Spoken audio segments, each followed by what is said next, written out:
Welcome back to another video. This week I kind of slacked on uploads once again after last week I specifically said that I'm gonna go back to normal uploads. Sorry, but your boy's been busy and I'm gonna try my best to upload at least two videos per week. That's my goal. So today is basically let's say a sequel to one of my other videos that I recorded, and that was the morning routine that will change your life. Quite frankly, that is the most popular video that I've had on my channel. It got like 600 views, which is good for my rate. I mean, I haven't really gotten that many views on a video, so thank you guys for the support. I really appreciate it. But yeah, it seems like a lot of people found it helpful and a lot of people found it, useful, and a lot of people liked it. And I did get a comment asking for a nighttime routine. At the time, I was already planning to record this video, so here it is now. So this video is about the nighttime routine that will change your life. This is gonna be a very short video because it is so simple and easy, anybody can do it. So I think we should get straight into it. Now, number one, why do you want to have a nighttime routine in the first place? It's almost like there's a saying that the day after starts the night before, and they're 100% right, because sleep is obviously very important. But people think that sleeping is just about sleeping. You just get into bed, like say I'm editing a video and I go upstairs after like 10 minutes, I brush my teeth and I just go in bed. Yeah, sure.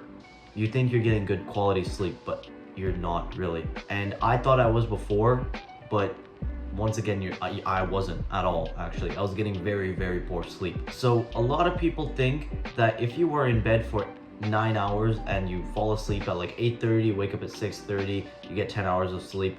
That's not how it works at all. Your body wakes up, your mind just wakes up in the middle of the night without you even knowing. You won't know that it happens because you're in such a you're almost asleep, but you're not really sleeping. It's a very, very, very light form of sleep, but you're nearly awake, so you're not even getting any rest. And the way I found this out is by an app called Sleep Cycle. I've been using this for over a year now, and let me tell you, it changed my life.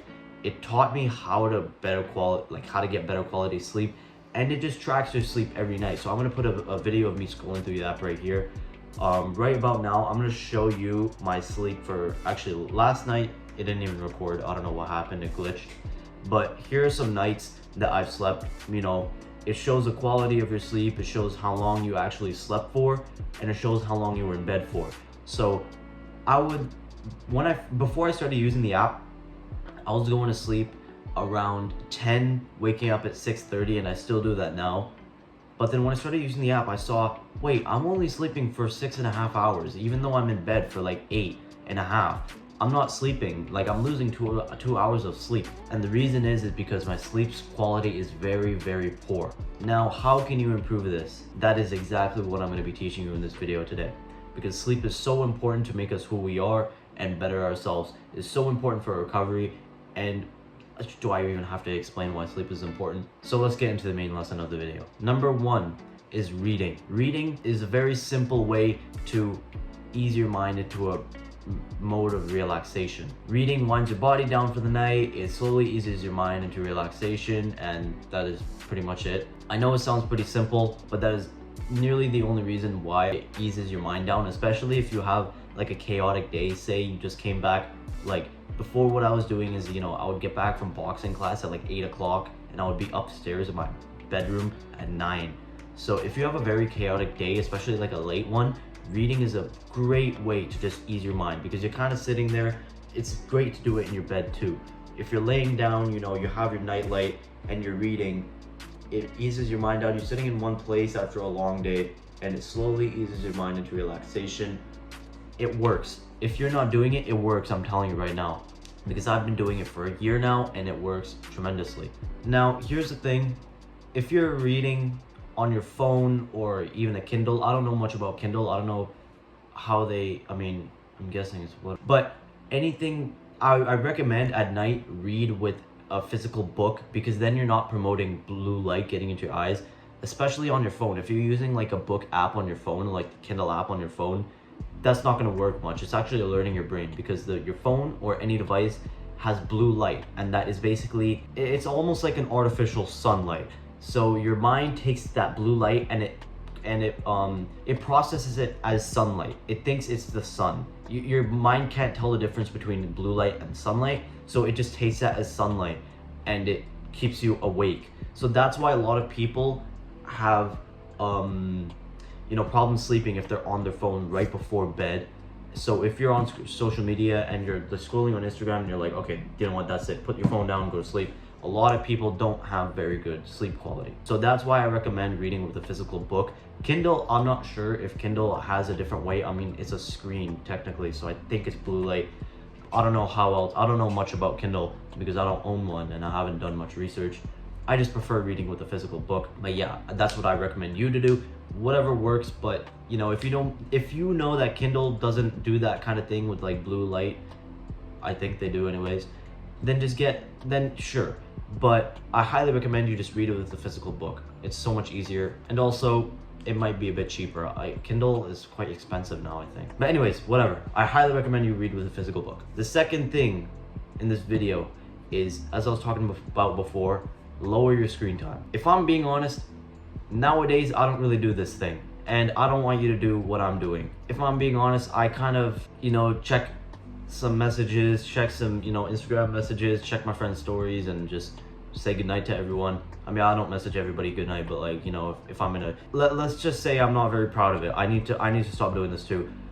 If I'm being honest, I would literally be laying in my bed. What I do actually is I play music before bed. So after I'm done reading, after I'm done stretching, I'll sit in bed for about 10 minutes and I'll put on some music while going through my phone. I like ending the night like that. I feel nice, I'm in my bed, I'm just kind of chilling, listening to nice music, messaging my friends. And yeah, it's a nice way to end the night, just kind of chill. The vibe is nice. But for my sleep quality, it's not nice. So I gotta stop doing that. But what I recommend for you guys is stop using any sort of blue light or phone, or especially your phone. I'd say about 45 minutes to an hour before bed. So that's what people say. But if you can't do that, it's okay. I fucking can't. So yeah, you can do you can just slowly cut back how long before bed you're using your phone. So if you say you go to bed at 10 o'clock, start doing it like by 15 minutes, then 30 minutes, 45, whatever intervals you want to do. One day you can do 30 minutes, 2 days, 3 days later you can do 45, whatever works for you. But I highly suggest you do like 45 minutes at least, because your phone is, once again, blue light, so it's preventing that. And about an hour, 45 minutes before bed, your mind is going to start realizing, okay, it's nighttime, there's no sunlight outside, there's no blue light in front of my phone, which once again your mind thinks it's sunlight. So yeah, your mind won't be alert. So yeah, don't do what I'm doing. I'm trying to cut that out. I don't know why I do it still. I kind of just ignore it, but yeah, I should probably stop doing that. But yeah, that's the second part. Third lesson is stretching. Stretching is actually makes a big difference. I don't know if you know that, but basically it's pretty simple. It relieves your muscle tension and relaxes them, making your body more relaxed. So what we're doing right now is relaxing our mind with reading.